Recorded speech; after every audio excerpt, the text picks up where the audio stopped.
my mind tends to work as a sprinter. I am awesome at jumping in head first and wanting to do all the things, sometimes to my own detriment.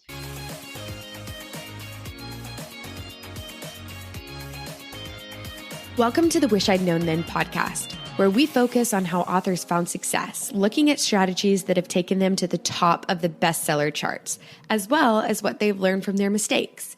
Because being an indie author is more than knowing the latest marketing trend. It's about being innovative and creative and learning from your mistakes. Welcome to Wish I'd Known Then podcast. I'm Sara Rosette. And I'm Jamie Albright. And this week on the show we have Kohler. We do. And y'all, it is such a good interview. I mean, she is amazing. She's just amazing. I love the interview. So good. Yeah, we talked a little bit about her. She writes Scottish fantasy romance. We talked about that. And she's neurodivergent. And we talked about that too, like how she has used that as a superpower sometimes for her writing, the positives and negatives, and how she's helping other people with that know that they can write and they can write a book. And very inspiring, I thought. I thought it was very inspiring. She's just so well-spoken and she said she was super nervous. I would have never known she was nervous. She was great. She did great. Yeah. So we had a great time talking to her. What's been going on with you this week? Well, end of the year doctor stuff. I mean, anyway, y'all don't want to hear about my woes, but I've got carpal tunnel, I think, and it's real bad. In fact, I can barely feel my hands right now as we speak. And I haven't been doing anything but sitting here recording this podcast. So I'm going to the doctor for that tomorrow. But I have watched maybe one of the best shows I've seen in a long time. Okay, what is it? And it's called Murder at the End of the World. And it just got recommended to me this week. It's got Clive Owen, who may be my hall pass. He is so attractive. But anyway, it is such good storytelling. Like each episode, it ends and I'm like, what? And you think you know who's done this or who's, you sort of think you know what's going on, and then they throw something else, but it's not like out of left field. It's just such good storytelling. I mean, it's made me want to write a thriller because it is so, I don't know. It's just got me on the edge of my seat. There's one more episode. So I too soon because they may blow it in the last episode, Up to this point, super good. Super good. So he has one more episode next week. So starting next week, you can watch them all. Yeah. But yeah, really. That's what I like to do. I like to be able to binge it if I want, you know? So perfect timing. And somebody else recommended that to me as well. So I have to watch it now. It's really good. All the characters are interesting. And I mean, there are a couple of characters that I'm like, why are they in there? And if they turn out to be the murderer, I'm going to be real mad because they haven't really done much.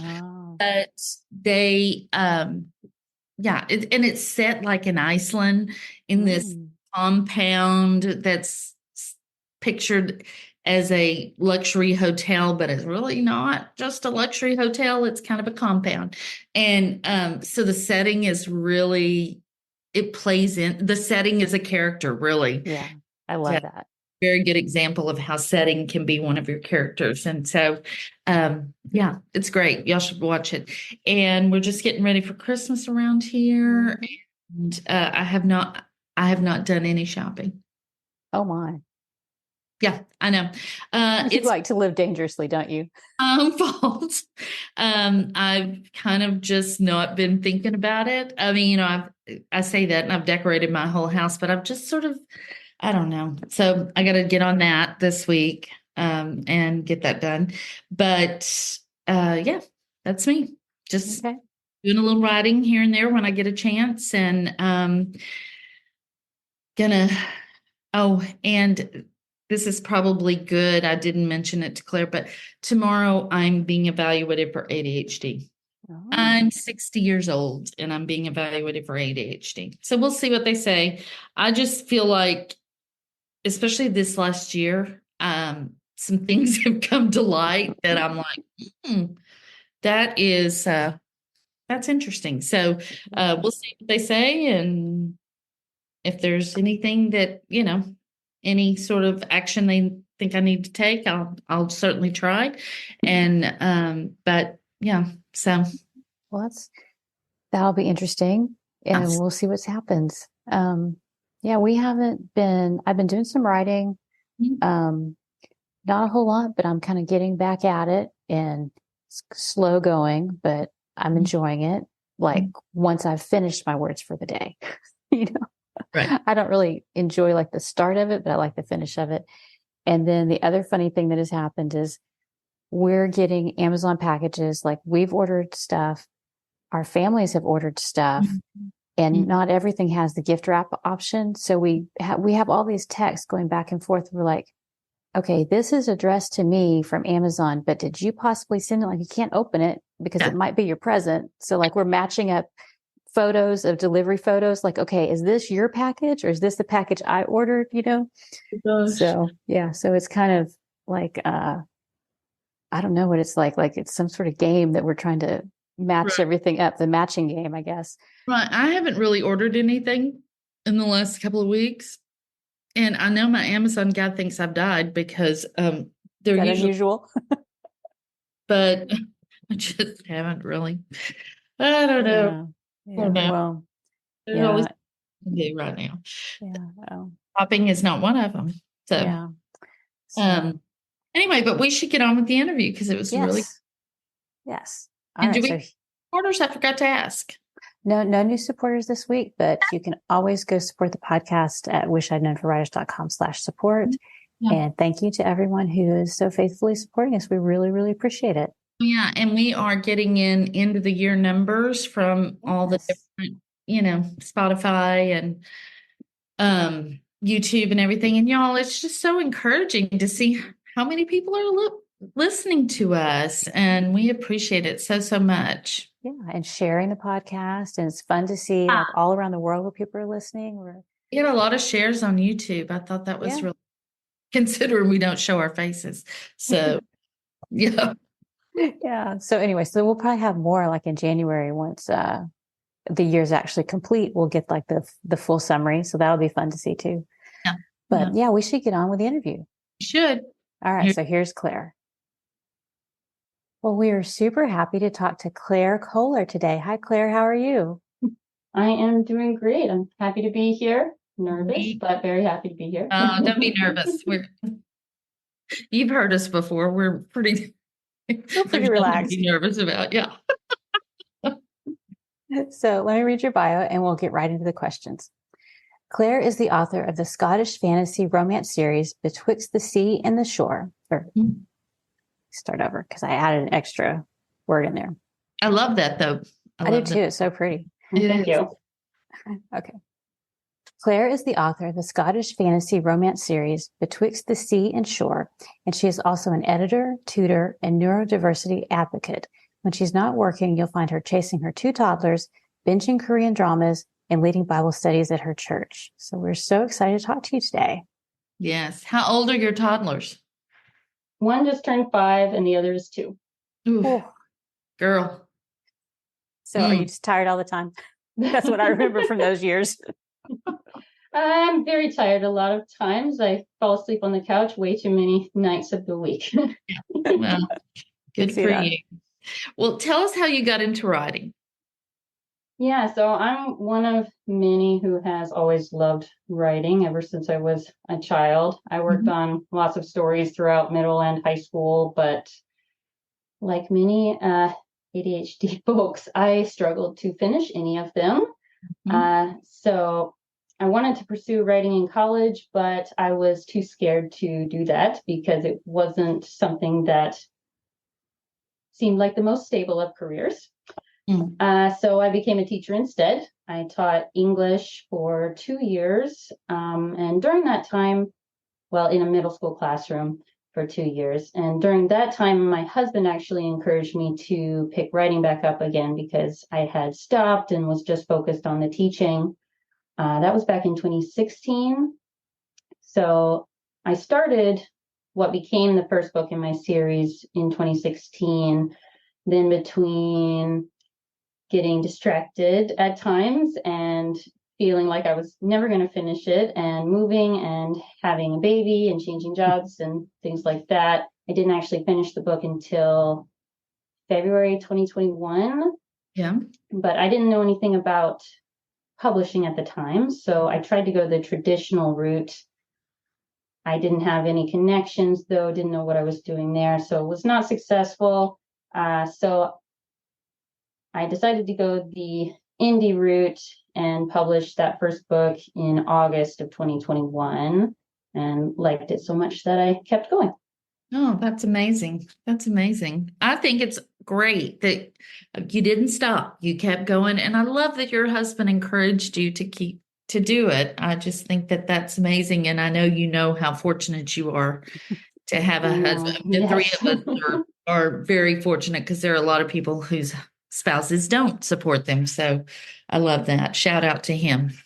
Yes, definitely. I'm very appreciative, especially since he doesn't even like reading at all. So. No, not even. Mine either. Yep.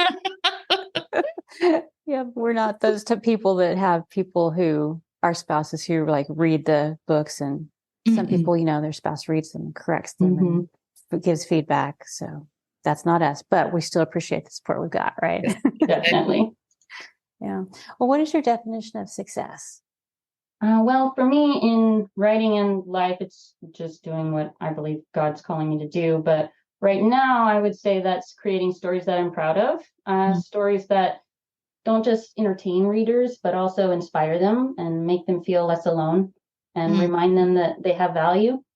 That's something that I always struggled with, was knowing my value, and just I want other people to recognize that they have value too. That's great. I love that. That's so, I don't know if we've had that answer. I know. I was thinking we always get different answers on this question, and I just love the variety. And I love that one, that it's tied to you, but it's also helping people, your readers. So I think it's fantastic. Thank you. Look, Sara used a great word, fantastic. I use great all the time. If someone went through and counted how many times I said great, it would be a lot. What do you wish you knew about writing and craft when you started?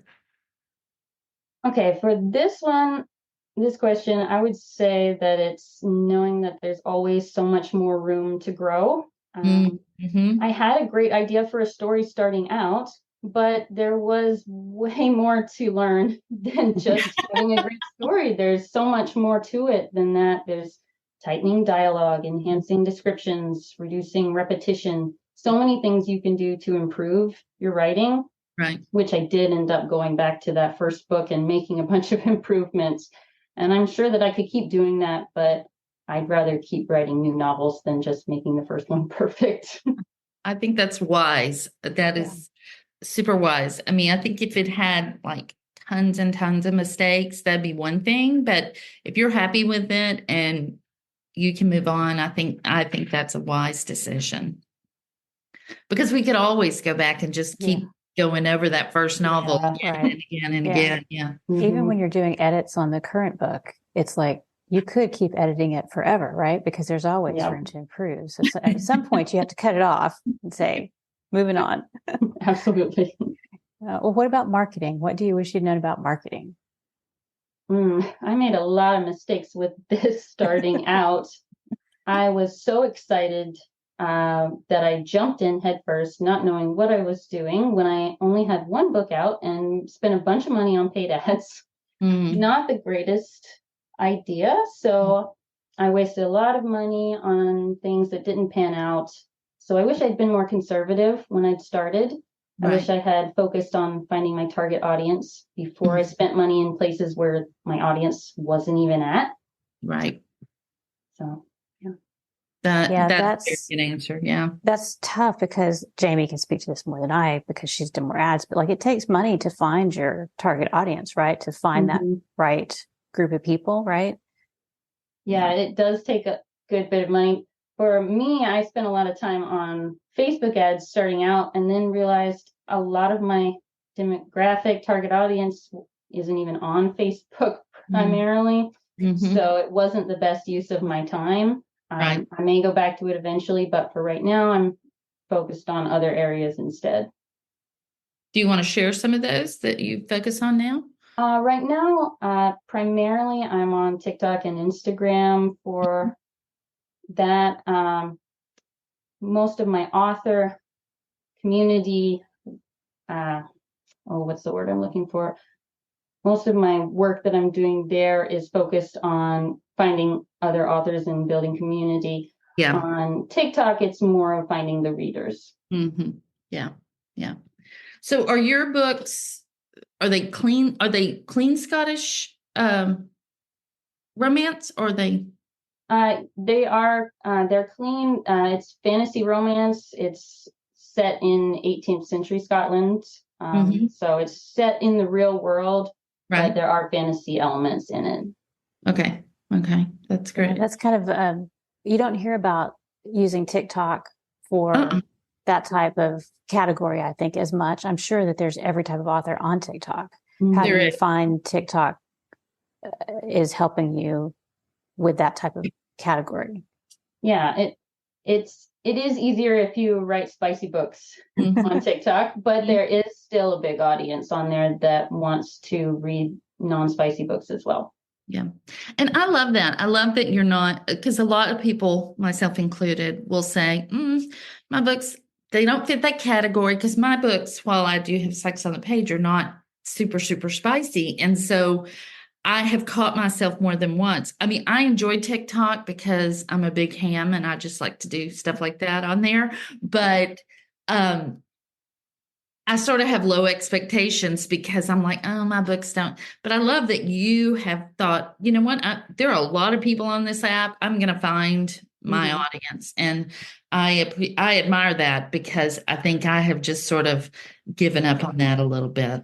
So you might have inspired me to keep looking. So our next question is,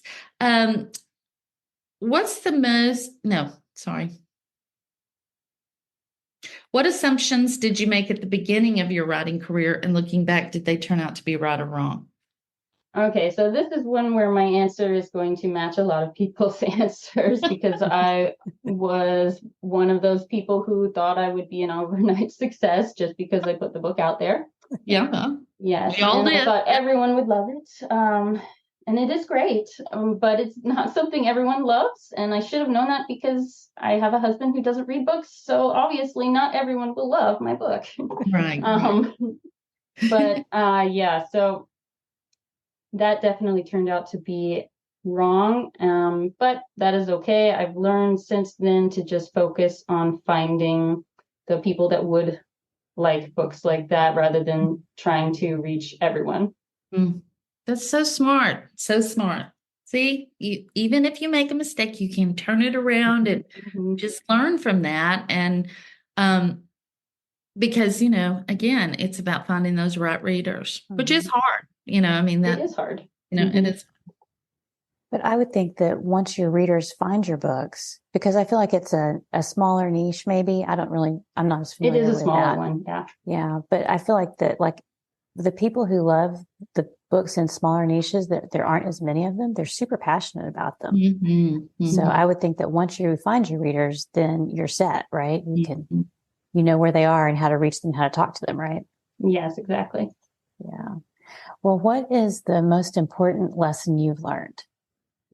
I would say the importance of community. I tried to do everything on my own in the beginning, and I made a lot of mistakes. I've learned a lot since reaching out to other authors, and it's led to a lot of growth in my business and just a lot more joy being able to share something with other people that are in the same boat. That's something that is really important. Mm-hmm. So how did you connect with other authors? Because this is a question that we hear a lot, is how do I make author friends? So how did you do it? Well, one thing that I did starting out was after I found my cover designer, I reached out to someone who had a similar cover and just sent them an email. And they were nice enough to respond to my email. And she gave me a bunch of resources that eventually led me to getting in touch with some other authors. I joined some Facebook groups that some other authors were in, which also helped with connecting. Nice. Yeah. Sometimes it's just small things, like you try one thing and that works, or you try something and it didn't. You just keep going, keep reaching out, I guess. Yes, that's something that can be very intimidating, very scary starting out, but no is not the end of the world. No response is not the end of the world. And eventually someone's going to respond if you keep trying. Right. And it's not personal. I mean, if you think about how busy you are in your life, or the crazy things that go on in your life, and how distracted you are with other things, and how hard it is to just get your work done. Well, it's the same. The same is true for a lot of other people. And so if they don't respond, or they say no, they can't do that, it's not personal. It's 90% of the time, probably 98% of the time, it's because they just have other things going on, and or they don't feel comfortable reaching out, with other people. And so just keep trying. Just keep trying. Now, there are those 2% of, those people. Yeah, we don't need to talk about those people. Well, my phone keeps, that's where my questions are. Hang on a minute. What's the biggest change you've had to make in your thinking? Probably needing to slow down. Remember that it's a marathon, not a sprint, that I'm learning and growing, and it doesn't have to be at the speed of anybody else. As somebody with ADHD, my mind tends to work as a sprinter. I am awesome at jumping in head first and wanting to do all the things, sometimes to my own detriment. But that is not how this career works. When you want it to be a career, you have to go at a pace that is sustainable. And you have to make sure that you're staying healthy in all aspects of your life, rather than pouring too much energy and time into just one thing. So true. Yeah. Yeah. You're really hitting it out of the park today with your wisdom. Because that is Thank you. super wise. That is, that's me. I mean, I just want to jump in and I just want to do it. And then I realize I'm so overwhelmed and maybe don't know exactly what I'm doing. So I think that it's easy to not, I hate that phrase. It's a marathon, not a sprint, but it is super true. I mean, it is probably the truest thing about this business, because it just is. Yep. I wish it wasn't, but unfortunately that's just how it is. Well, if you were starting over today, would there be anything that you would do differently? Well, I thought about this question. I thought about what I wish I could have done differently, but I know that some of it I just don't have the patience for. I wish I could have written out my whole first series and rapid released it, but I know that I can't wait that long, especially if I'm excited about something. So that's not possible.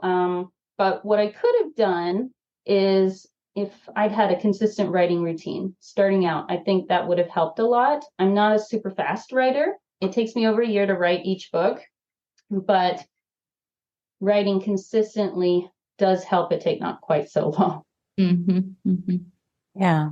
I mean, and it's like, I don't know that, like, I look back and think, oh, it would have been so great if I had banked those books and I could have released them all, a couple months apart or a couple weeks apart.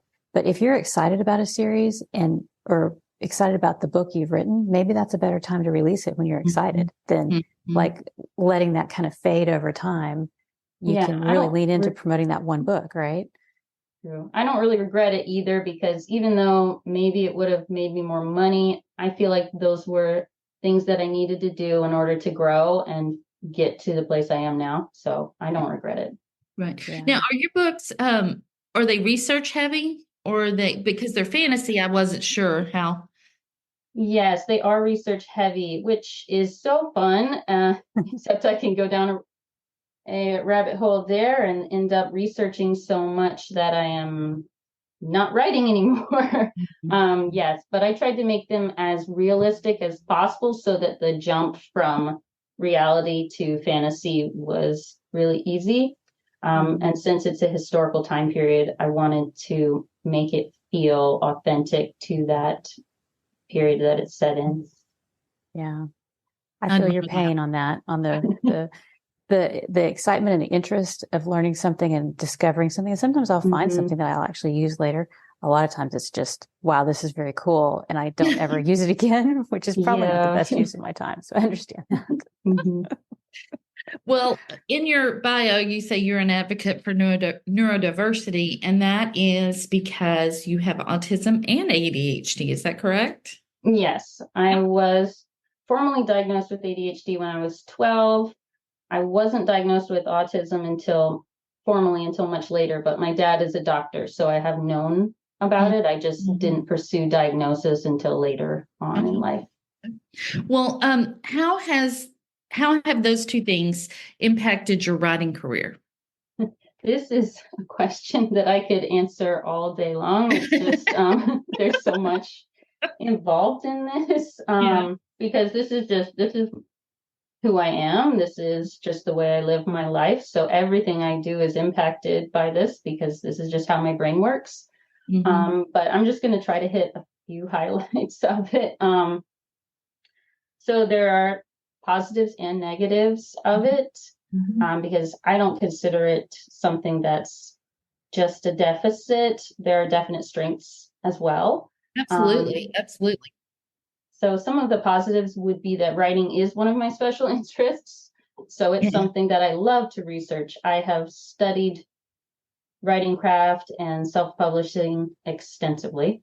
And having great attention to detail certainly has helped to make my novels feel more authentic, more immersive. Another thing would be my hyperfocus, which is a trait that autistic and ADHD people share, which can be both positive and negative. If the words are flowing, then I can keep going without stopping for a very long time, and it is awesome. It is so much fun. On the flip side, I may forget that I need to eat or drink water because I don't have as much awareness on my own of those things. Having little kids helps though, because they have to eat. So that reminds me that I need to eat too. So that's been helpful. Yeah, that's good. The kids have a way of invading your space and making sure that they're taken care of, which probably is helpful. They do. It is helpful, and I appreciate it, even though at times I don't appreciate it too, if you know what I mean. Yeah. Oh yeah. Totally. Yeah. We're both mothers. Yeah, we know. Yeah. Another thing on the negative side probably would be that I'm sure I've lost a lot of potential readers simply because of being open about being neurodivergent.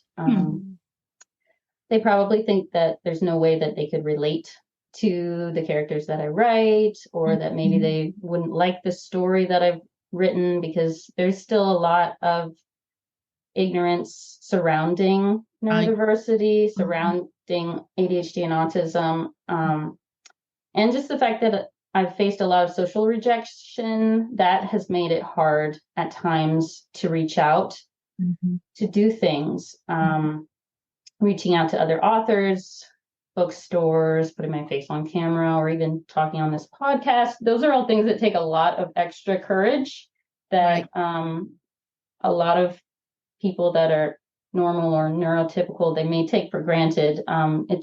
It takes a lot of effort to work myself up to do certain things. So that can be hard. But I'm going to share one more positive thing though, because I don't want to leave it on a negative note. And that's that I've been able to help a lot of people by sharing about my experiences.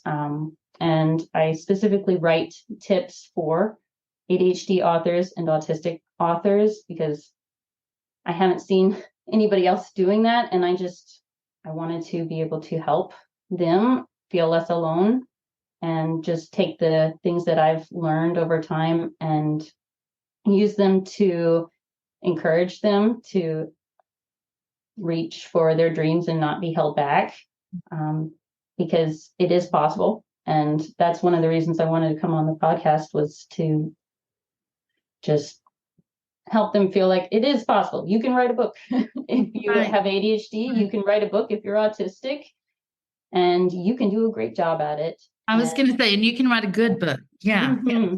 Yeah. So those are things that I would say for that question. And the last thing I would say too, though, is that I'm hoping that what I'm doing will also inspire my kids who are also neurodivergent to chase their dreams too. Yeah. Yeah. Oh, I love that. I'm got a little teary on that one. That is awesome. And I hope that our audience, I mean, because I think, depending on how you grew up, if you grew up in an environment that was real accepting of your neurodivergency, then it may not be quite as hard. But if you didn't, it could be really hard. And if they've suffered, rejection, like you said, that could be super hard. So I hope this encourages people and to do more, or to speak out. Or if you're listening and you've just been putting words on a page, but you haven't thought about like pursuing this, then you definitely can.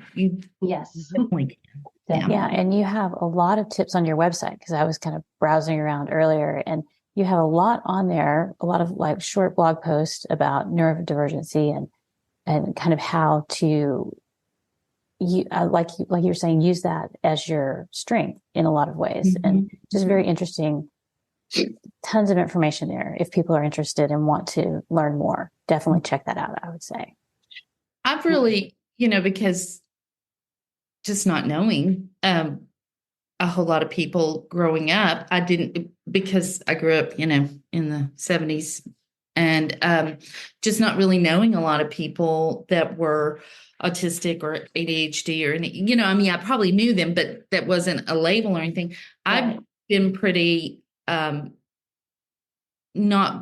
very well educated about, but I have been trying to learn more. And to me, I see it as a superpower in a lot of ways, because I just think the way that the autistic people that I know look at the world is so fascinating, and it's so much more, I don't know, technicolor than the way I look at it in a lot of ways. And I think it's a superpower, but thank you.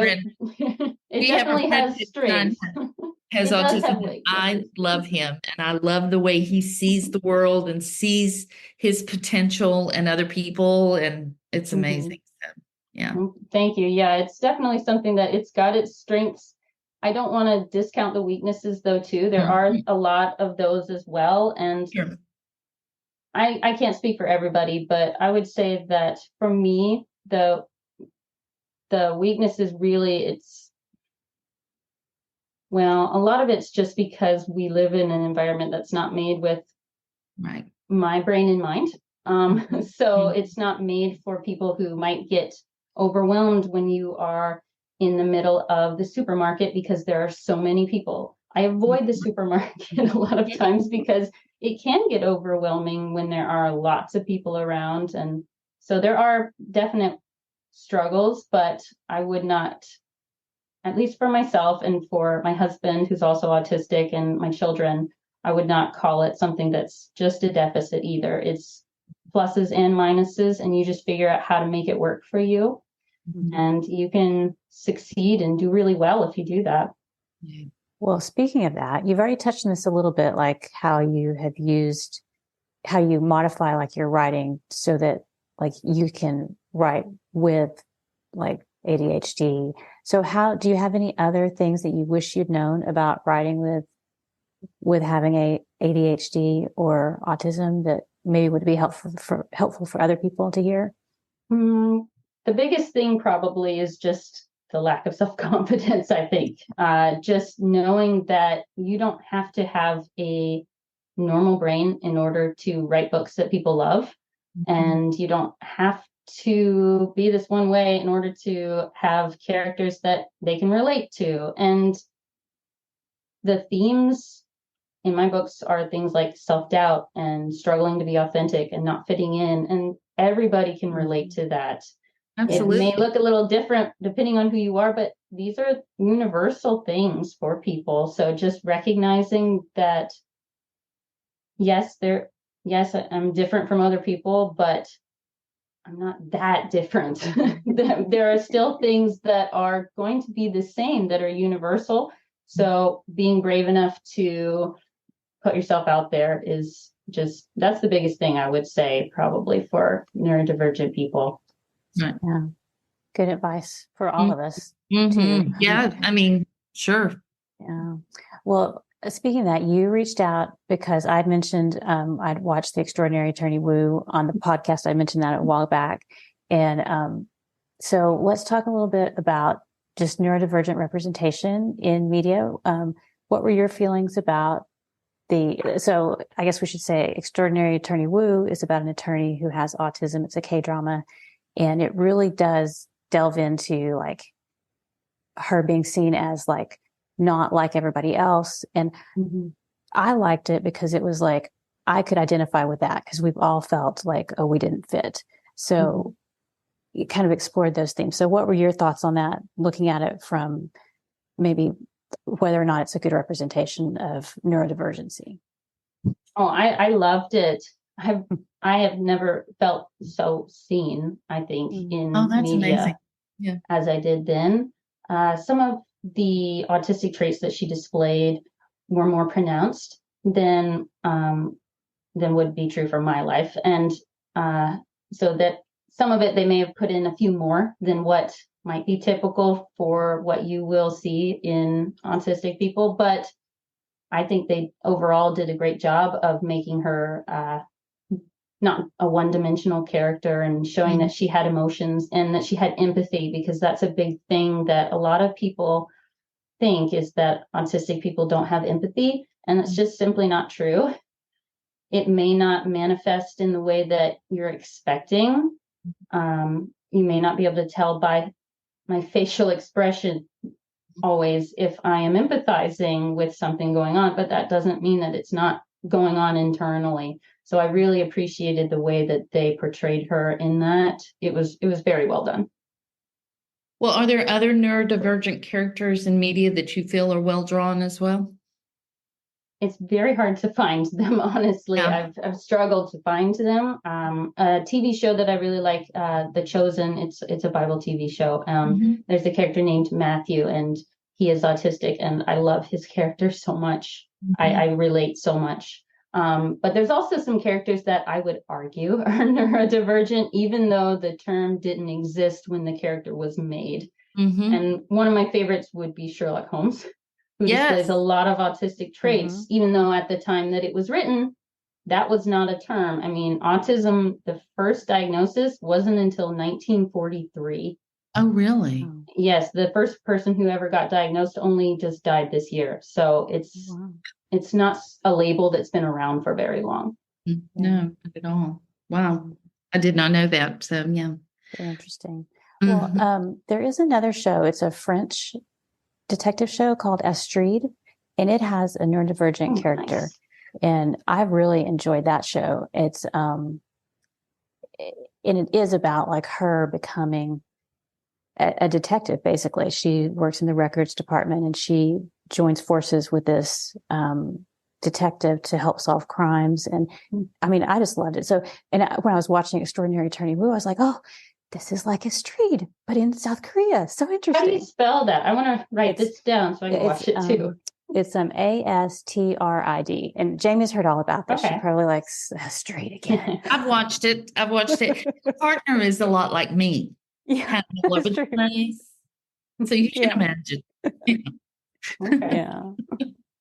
Well, thanks. It's always nice to find some new things that have representation of that in them. Yeah. Yeah. And I'm sure there's more that we haven't touched on. Maybe people can put it in the group if they have more suggestions. That might That'd be good. great. Yeah. Yeah. Well, what advice do you have for writers who want to include neurodivergent characters? If we're not neurodivergent, but we want to include that. Or should we? I mean, should we even include it if we're not neurodivergent? Well, I would say yes. If you want to do that, that is amazing. And I applaud you for wanting to do that, because it's great to have more, more in the books that we are reading and normalizing this, because the estimates are that 1 to 2% globally are autistic. I don't know yes, that's what it is. I don't know what the percentage is for ADHD. Right. But that's a lot of people. And I want to see more people like that in the books that we're reading. So yes, please do. I would caution against writing a book that's about the neurodivergent experience if you're not, because there are so many nuances involved that it would be very difficult to do that well. And you're just going to invite a lot of hate from people. There are going to be a lot of angry people, even if you do a good job. But I would not shy away from including them in the stories. Great. I would say do a lot of research to avoid stereotypes and misrepresenting people. There are so many differences between different neurodivergent people. My husband and I, even though he's autistic, we are very different from each other. It would be like saying, you guys are both from the same country, so you must both be the same. Definitely not. So recognizing that there are differences, and if you can talk to someone directly who is neurodivergent, that's what I would always say is going to be the best thing to do, because you can't get a better source than that. There is some bad information out there. So I would be careful when you're doing research. There's a lot of negativity and a lot of things that we've been told over the years that people are now starting to realize isn't actually true. So being careful about where you get your research is good. If you want to get a sensitivity reader for it, that's something that would be a great idea as well. Right. Very good. Yeah. I think that's great advice. Yeah. Yeah. Well, since we talked about Extraordinary Attorney Woo, I have to ask you personally, this is a question for me, so I can add to my to be watched list. So let's talk about Kdramas for at least a little bit. What are your top recommendations? Do you have any standouts that you would recommend? Because I feel like Kdramas have excellent storytelling.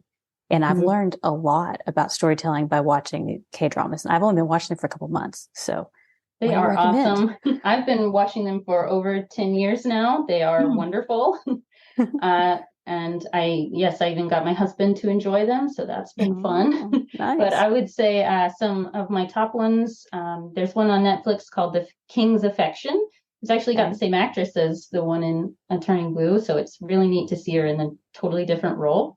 So that one's awesome. It's historical. Also, Goblin is a fantasy one. That one's very good. I Can Hear Your Voice is very good. That's one with attorneys as well. That one's great. And if you want an adorable romantic comedy, I'm Not a Robot. That one's fun.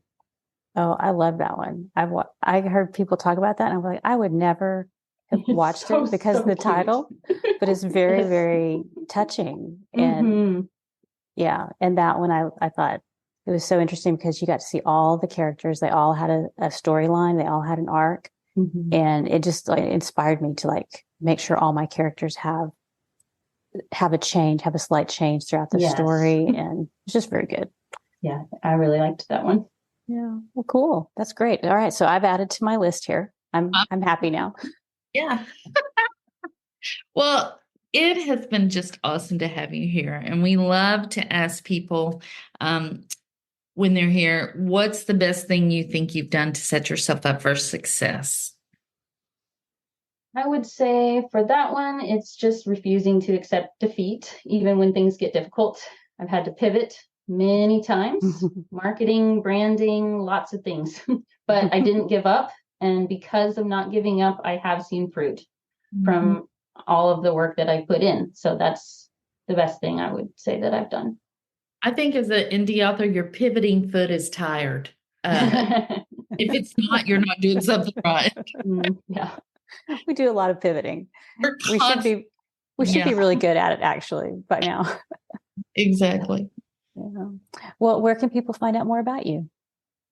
So my website is clairekohlerbooks.com, and that's CLAIREKOHLER books.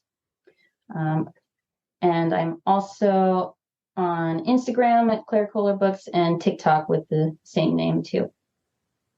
Perfect. Thank you for being here. This has really been wonderful. I've learned something. Thank you for having me. Awesome.